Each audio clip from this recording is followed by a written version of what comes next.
Sea Island Habitat for Humanity is turning generosity into walls, roofs, and hope on Johns Island, proving that home truly is where community comes together. This year's Women Build Week isn't just about construction, it's about hundreds of volunteers, one dedicated homeowner, and a whole lot of heart. Let's welcome Callie Tangway, construction site supervisor for the Sea Island Habitat for Humanity. So happy to have you here. Thank you for having me. Ooh, building a house takes a lot of work. It sure does. A lot of patience. We call it a labor of love. It really is. It really is. And it takes a lot of hands to come together and to construct something. So the moment of truth, some very generous donors gave until they bled. So how much did you raise in this last round? We've raised over $130,000, which completely covers the cost of construction for the home. That's wonderful. Yeah. That is wonderful. And this home is going to one Miss Carroll. Miss Carroll. And tell us more about Miss Carroll. Miss Carroll is a Johns Island local. She has family, kids and grandkids on the island as well. She works on Deep James Island as well, so wanted to stay local to her area. Yeah. And she just has such a strong community base. She's worked very closely at our restore on Maybank Highway on Johns Island. Yeah. Has gotten extremely close with a lot of the staff there as well, and she'll be right around the corner to keep shopping and furnishing her home and all that, which is very exciting. Which is so exciting, and I want to kind of get through some of those steps about, you know, the finding of the location for the home, the building of the home, the people that you assign to each job, and to go from there. So to select the actual place where the house is being built was quite significant in Miss Carroll's situation. So we were quote unquote given this land by the county. It had been zoned for an affordable housing process. The original house they had on failed many years ago. It was a rental, a trailer rental situation. The neighborhood didn't love it. It sat abandoned for about 4 or 5 years. Oh, wow. A few years ago, we were sold the land for $1, I believe, is what they did for us, given that we could keep it in an affordable housing situation and build a permanent home on the land. Which is such a beautiful thing. And being that it's a permanent home, it just has a whole other feel to it, The neighborhood is very happy that it's not a rental situation and that it's an established home and everything. $130,000. How big is this home? 1,200 square feet. 3 bedrooms, 2 baths, 1,200 square feet. It's got a beautiful front yard where the septic tank and drain field is going to go. We've set the house back.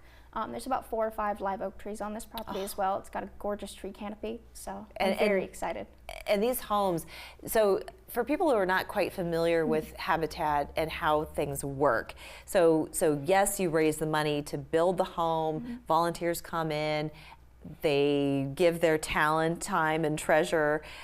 And then the homeowner, though, also has to take part in this process. Yes. So our homeowners provide between 300 and 400 what we call sweat equity hours. That is in place of a down payment. Now, that does not mean that they're not paying for their home.